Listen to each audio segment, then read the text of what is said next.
Thank you. I'd like to start by saying what an incredible honour it is to be invited to speak to you today. None of this is normal. It's truly a pinch-me moment for a girl that grew up in a small town in New Zealand to be invited to speak at Vogue Codes.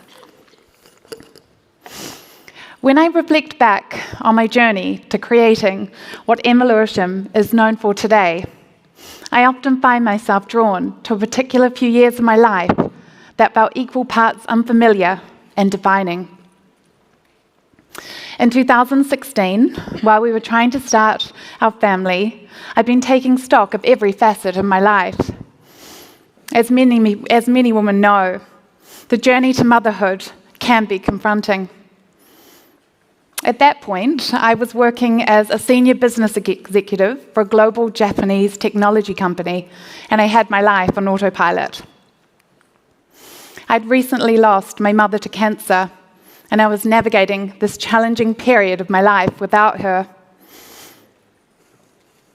This period of reflection and readjustment that was heightened by the grief of loss laid the foundations for the watershed moment. I had a conversation with my doctor to discuss my health holistically, and I was questioned by what I was using on my skin. I was using a product to combat hyperpigmentation with the active ingredient hydroquinone.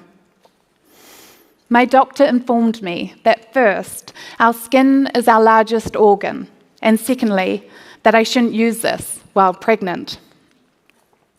Until this point, I hadn't really considered what I used on my skin as something that I needed to change. As I said, my life then felt unfamiliar and uncharted, and although the discoloration of my skin seemed like a minuscule problem in the grand scheme of things, the feeling that I needed to compromise didn't sit right with me, and this is what put me on the path to natural skincare. I am naturally inquisitive. Curiosity has been a North Star in my life. I remember my parents being asked politely to stop bringing me to Girl Scouts when I was a child, so I'd warn them out with all my questions. I'm drawn to solving problems and aspire to have the brain of a CEO and the heart of an entrepreneur. I create my best work when I'm juggling both. I began looking at natural skincare. However, I couldn't find products that didn't compromise on technology and performance. I was used to using high-tech, luxury skincare, but when I went looking for the natural alternative, it didn't seem to exist. Natural skincare seemed to compromise on technology and scientifically backed results, yet high-performance, luxury skincare compromised by ingredients I no longer wanted to apply to my skin, ingredients that, having deepened my understanding, no longer seemed so luxurious. With nature and efficacy didn't seem to exist in the market, during my research, I struck a quote from a Nobel Prize winner in physiology that talked about how nature is the world's most powerful bioengineer. This highlighted to me that if we could find a way of unlocking nature's potential, we would no longer need to compromise between nature and efficacy. With a love of science, I started university studying chemistry and biology. I became determined to find a way of bridging the gap between science and nature to create skincare that didn't compromise. Because as a woman and a mother, I believe that we deserve something fundamentally better. I was told by many people that I would fail and that I should stick to my corporate job where I had a clear future. There seemed to be this unanimous belief that what I wanted to create wasn't possible. Over the many years of late nights, the compromise I was fixated on solving grew legs and evolved. People always ask me, how did I start? How did I find the right people? And I tell them, I literally Googled.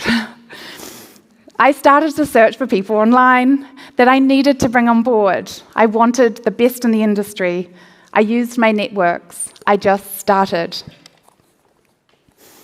The problem I wanted to solve was, how do I treat hyperpigmentation without the compromise?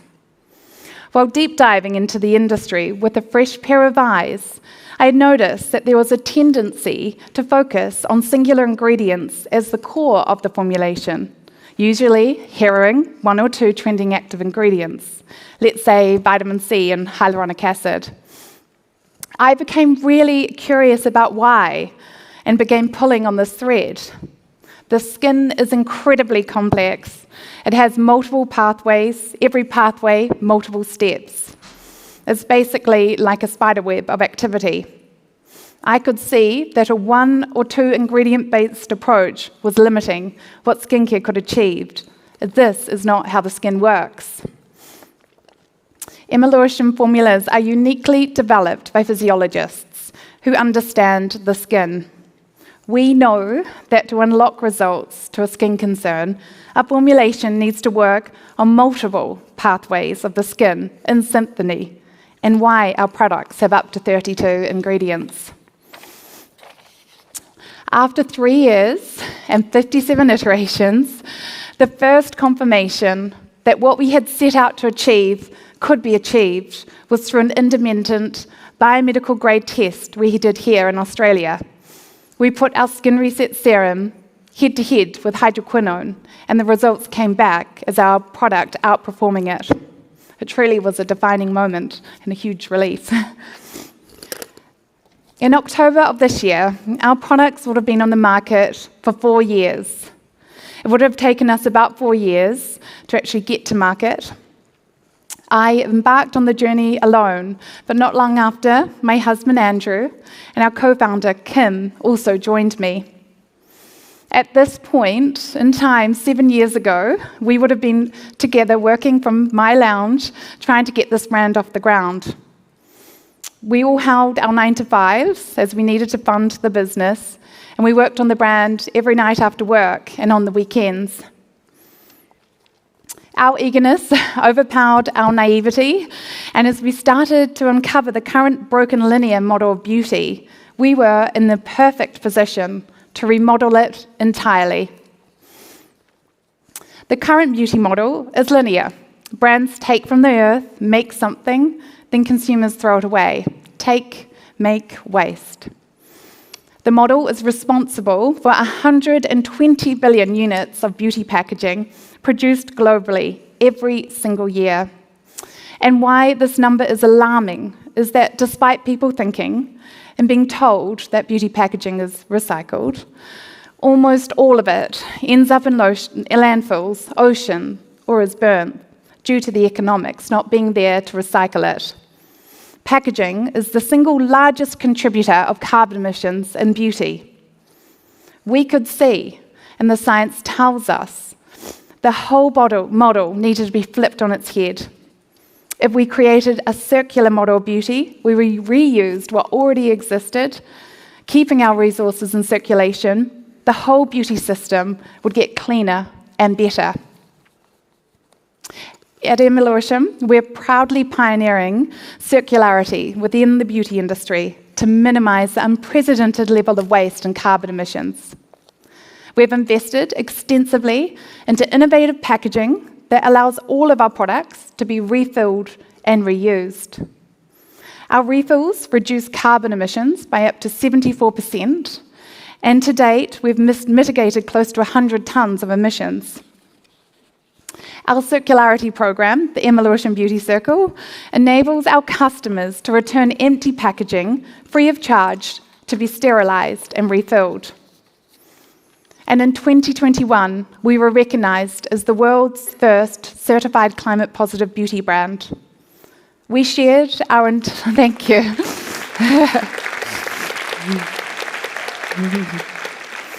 Thank you. We shared our entire circular and carbon-positive IP industry-wide for free to encourage our peers to rise with us and break the linear model of beauty. These achievements garnered us a personal endorsement from Nobel Prize winner Dr. Jane Goodall, who was a childhood hero of mine, and I wrote to. When we launched to market, circularity really wasn't a conversation within the beauty industry. We now have Mecca as an Emma Lewisham Beauty Circle drop-off point and really behind this initiative. When I went into Mecca Double Bay today, seeing a box of returned packaging made me incredibly proud of our community. They will be the ones, you will be the ones, who will bring about the change at the end of the day. I'm really proud that as a business, we're demonstrating that you can be both financially viable and create a positive impact. They aren't mutually exclusive and can go hand in hand.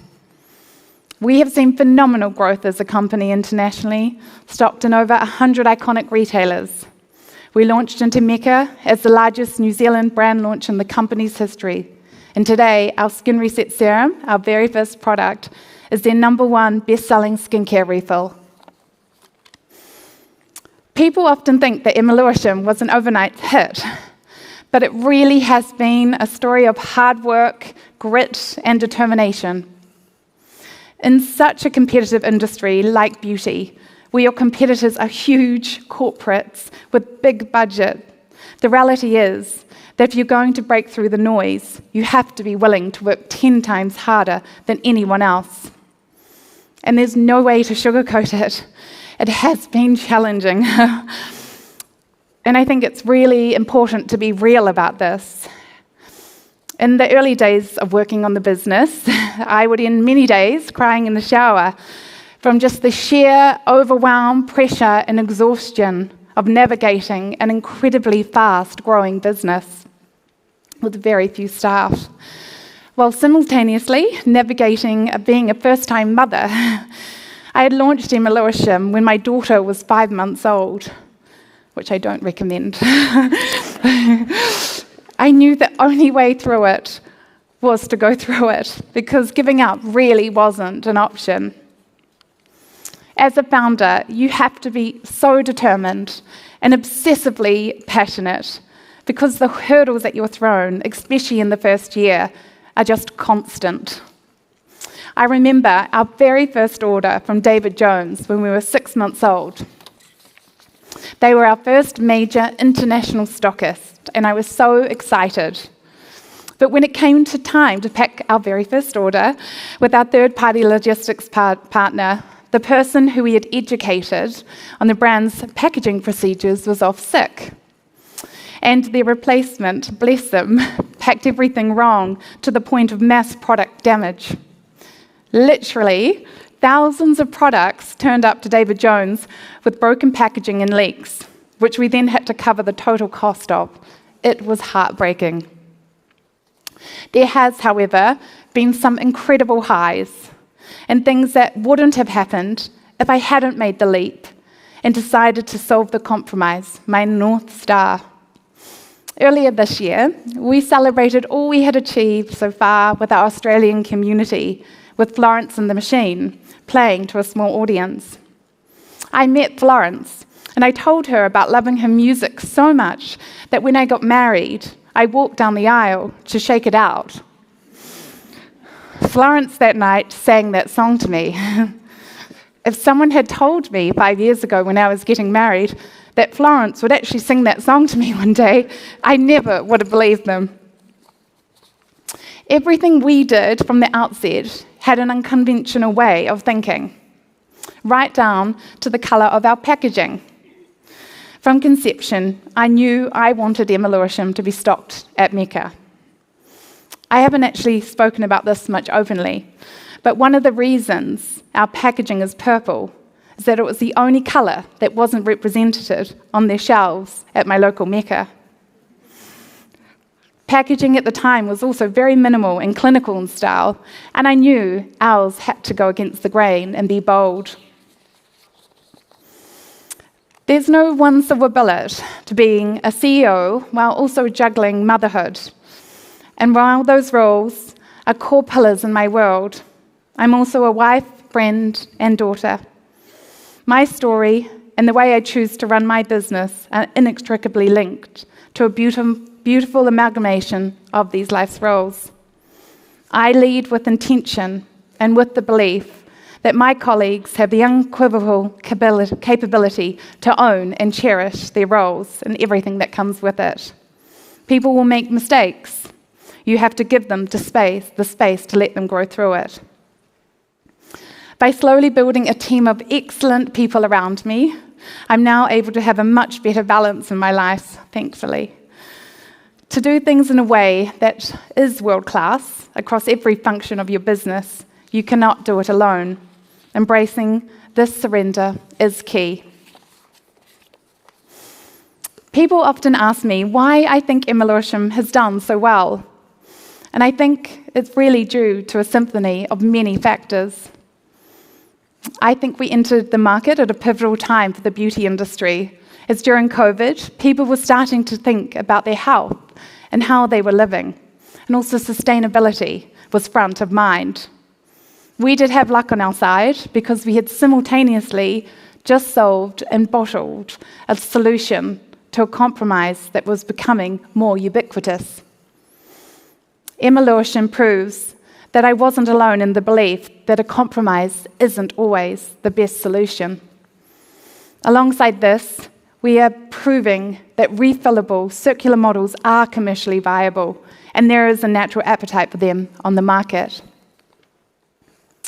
If I can leave you with a final piece of advice, never limit what you believe you are capable of. Ask questions, be unapologetically curious, and never let anyone tell you something isn't possible. Thank you.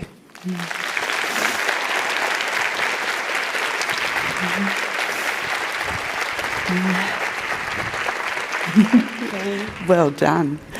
How amazing is Emma? Thank you. Thank you. Emma, there's so many bits of your story that I'd really love to dig into, and I thank you so much for sharing so honestly and passionately your journey too. It means a lot. I'm sure that you've inspired many young entrepreneurs in this room to follow their dreams, so well done. Thank you.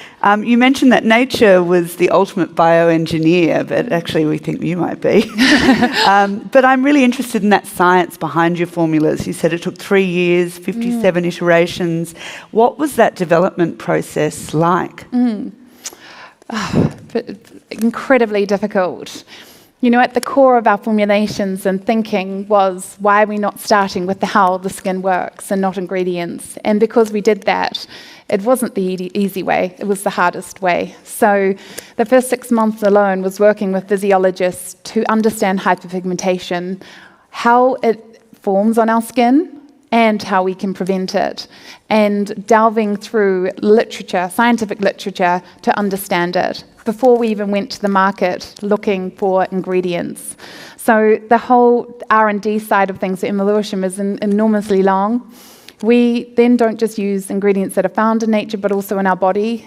A key one that we use is a human tripeptide that was first found in the liver in the 1960s.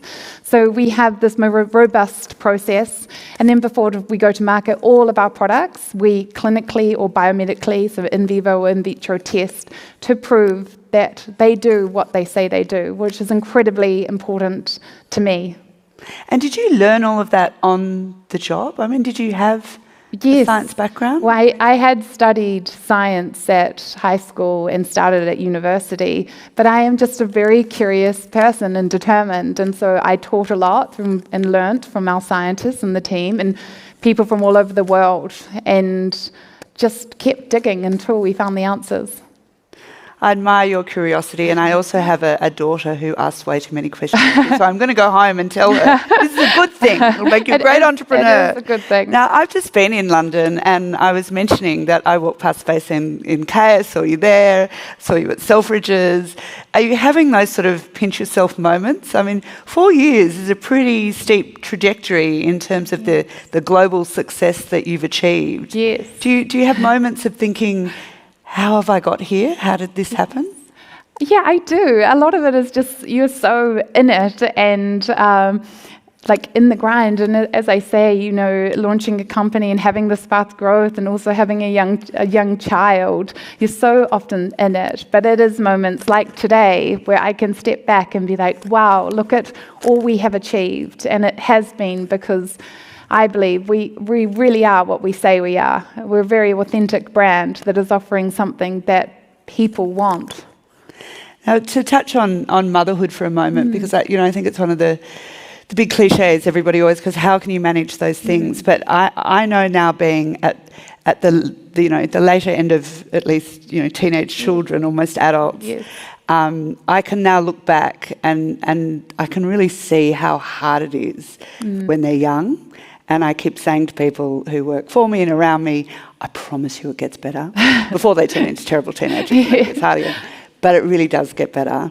So how have you managed this? I felt you were very honest and very raw with just how difficult that was. Yes. Have you had moments where you just wanted to give it all up? Absolutely. And it's still very raw for me because I like to be honest about that because it was incredibly hard, and the beauty industry is so beautiful, but really what goes on behind the scenes sometimes is just a lot of hard work and determination and grit. Look, it's not pretty sometimes, but I will say that it truly does take a village, doesn't it? And I've been very fortunate to have a husband that from the get-go it's been 50-50, and that we both have roles in carrying the load of the household and our daughter. And I hope that it, inspires our daughter that's also the sort of person she wants to be with one day. So I've been fortunate with my husband and our networks around us to support us and to give me the opportunity to shine and go and do something in the world that I'm really passionate about. I think that's actually a really important point, that sometimes I think mothers with very young children have that, can be overwhelmed with sort of guilt, and you think, oh, am I being a good mother? And it's really important to see that you're not just doing it for you, you're doing it for them as an example of what a woman could be. Not that we should have to set examples, but that will matter one day, and your daughter will thank you for it, I promise. Thank you. I know, because I've been there through all that guilt, and it does work out well. Thank you. Are there also, things that, you said that you didn't want anyone to hear to believe that something wasn't possible, that their dreams weren't achievable. Yes. Is that the core, do you think, to a successful entrepreneurial mindset, belief? Is that what matters? Absolutely, totally. And that's why I also, when people say, well, how did you do it? I can't do that. And I say, look, I literally Googled it. You can do that too. Just start, and just follow your nose and one step in front of the other. But totally, I believe that nothing is impossible. You just have to keep working to solve it and overcome that hurdle. And I love to show and demonstrate and teach that to all women. I think we struggle with so much self-doubt, and I believe if I could do it, then anyone can do it. Well, I think just finally to get onto your packaging, obviously you've got incredibly beautiful packaging, but the beauty industry is an incredibly competitive industry, and it's interesting that you chose your colour by working what would stand out. That's actually a big lesson for magazine covers too. One of the best things to do back in the old days would go and print out the cover, and you go and stand at the newsstand and put it on there and see if it would stand out. It's interesting you took that approach. Yes. But you've also managed to prove that people will go to the effort of working in a more circular way, that they will recycle. I mean, they don't have to do that. That's a choice. No, they don't. And when we launched with Mecca, they'd said, they didn't quite believe that refills could be the mainstream, and that's what people wanted to buy. And so, with our packaging, you buy an outer container, and then ongoing, you buy the pod that then comes back to us. We clean and put it back into circulation. And we now, our number one selling product at Mecca is a refill. It is the refillable product. And I love proving people wrong. And it shows that there is the appetite for it. People do want to shop and do a little bit of good through their purchase behaviours. Well, Emma, I think you've all taught us to think a lot more about our own beauty, but also the packaging of our beauty, and you're certainly an inspiration. And I think just all the people in this room here today prove that theory even further, right? That we do care, that we will make the effort. And thank you for proving that to all of us too. Thank you for proving that you can do it. Thank you. Thank you for having me here today. Such an honour. Thank you. Congratulate Emma. Thank you.